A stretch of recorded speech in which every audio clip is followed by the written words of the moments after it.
कांग्रेस से जुड़ी दो खबरें आपको बताते हैं, जिसमें आज विरोधियों पर हमला करने के साथ साथ डैमेज कंट्रोल वाली सफल कोशिश दिखी। जम्मू कश्मीर में चुनावी रैली के लिए पहुंचे राहुल गांधी ने बीजेपी पर तीखे हमले किए। हरियाणा कांग्रेस की नाराज नेता कुमारी सैलजा ने नाराजगी की खबरों को गलत बताया। ये दोनों खबरें हैं। पहले राहुल गांधी की बात करते हैं, जो आज जम्मू कश्मीर के पुंछ के सुरनकोट में थे। उन्होंने यहां एक चुनावी सभा को संबोधित किया, जिसमें उन्होंने बीजेपी और समाज को तोड़ने और भाइयों को आपस में लड़ाने का आरोप लगाया। यहां राहुल गांधी ने 5 बड़ी बातें कही। राहुल ने कहा कि पीएम मोदी में पहले वाला आत्मविश्वास नहीं है, जम्मू कश्मीर को राज्य का दर्जा दिलाएंगे, लोगों का लोकतांत्रिक हक छीना गया है, नफरत के बाजार में मोहब्बत की दुकान खोलेंगे, बीजेपी लोगों को आपस में लड़ाने का काम करती है।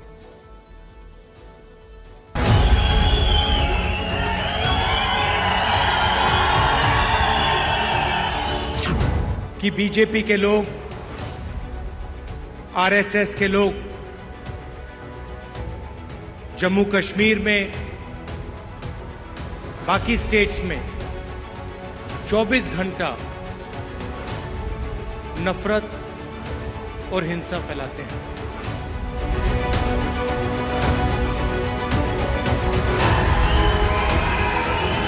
भाइयों और बहनों, ये बांटने का काम भी करते हैं।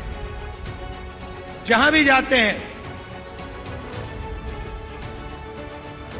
एक जात को दूसरी जात से, एक धर्म को दूसरे धर्म से, एक प्रदेश को दूसरे प्रदेश से, एक भाषा को दूसरी भाषा से, ये बांटते हैं और लड़ाने की कोशिश करते हैं। और यही काम इन्होंने यहां किया।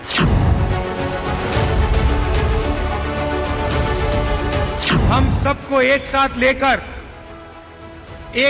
लेकर सबके हक को देकर हम आगे बढ़ेंगे। हमारे लिए सब लोग एक जैसे हैं, हम किसी को पीछे नहीं छोड़ेंगे। हम मोहब्बत के साथ सबको एक साथ लेकर आगे बढ़ेंगे। राहुल गांधी साहब, जनाब राहुल गांधी साहब, doctor Farooq Abdullah. Psychological pressure इस स्टेटमेंट से दिखता है कि इंडिया गठबंधन ने नरेंद्र मोदी को हमेशा के लिए साइकोलॉजिकली तोड़ दिया है, खत्म कर दिया है। और हमने नफरत से नहीं किया, वो नफरत फैलाते हैं। हमने मोहब्बत से, बिना नफरत के, नफरत को हराने का काम किया है। ये इनकी फैलाई हुई नफरत का नतीजा था कि 30 साल तक जम्मू कश्मीर को आतंक के साए को झेलना पड़ा। हमारी 3 पीढ़ियां और 3 दशक जाया चले गए। अगली खबर हरियाणा से है, जहां कांग्रेस ने बड़ा डैमेज कंट्रोल कर लिया है।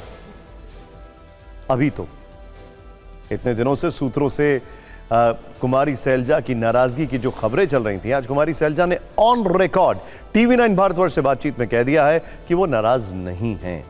दरअसल 2 दिन पहले केंद्रीय मंत्री मनोहर लाल ने कहा था कि कांग्रेस कुमारी सैलजा का अपमान कर रही है, वो चाहे तो बीजेपी में आ सकती हैं। इसके बाद ऐसी खबरें आने लगी थी कि टिकट बंटवारे में भूपेंद्र हुड्डा के भारी पड़ने से कुमारी सैलजा नाराज है। हालांकि कांग्रेस इससे इनकार करती रही। अब सूत्रों से खबर है कि नाराज कुमारी सैलजा ने कल शाम कांग्रेस अध्यक्ष मल्लिकार्जुन खड़गे से मुलाकात की। मुलाकात में सैलजा ने अपनी नाराजगी जाहिर की, जिसके बाद खड़गे ने सैलजा को मामला सुलझाने का भरोसा दिया और 1-2 दिन का समय मांगा। जवाब में सैलजा ने कहा है कि 2 दिन में मामला सुलझ जाएगा तो वो प्रचार शुरू कर देंगी। नोट करने वाली बात यह है कि 12 सितंबर के बाद से हरियाणा में प्रचार नहीं किया है। इसी के बाद सैलजा खेमे के रणदीप सुरजेवाला ने आज सोशल मीडिया पर पोस्ट किया कि 26 तारीख को नरवाना में सैलजा चुनावी सभा को संबोधित करेंगे। हरियाणा से सांसद कुमारी सैलजा दलित नेता हैं, उन्हें हुड्डा विरोधी खेमे का बताया जाता है, वो सुरजेवाला गुट के करीबी बताई जाती है। इन सब के बीच गृह मंत्री अमित शाह ने आज कांग्रेस पर कुमारी सैलजा के अपमान का आरोप लगा दिया।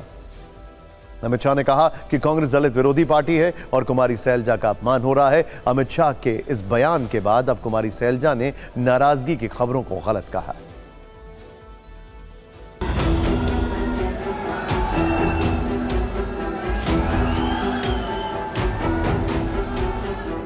हमेशा से दलित नेताओं का अपमान करने का काम कांग्रेस पार्टी ने किया। चाहे डॉक्टर अशोक तंवर हो, चाहे बेन कुमारी सैलजा हो, सबका अपमान कांग्रेस ने किया है।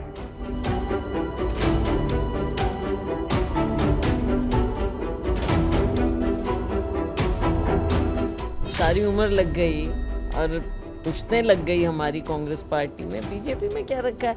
हमारी विचारधारा कांग्रेस पार्टी की है, हमारी आस्था कांग्रेस पार्टी में है और हमारे तो खून में कांग्रेस पार्टी है। मेरे पिताजी उनसे पहले, ठीक है, हम एक नीचे के उससे आए हैं, लेकिन 3 पीढ़ी लगी है मुझे यहाँ पहुँचने में, तो मैं इस चीज़ को ऐसे कैसे कमा दूँ। चुनाव प्रचार करेंगी, जा रही हैं? जी बिल्कुल, हम 26 से शुरू कर रहे हैं और कई जगह जाएंगे।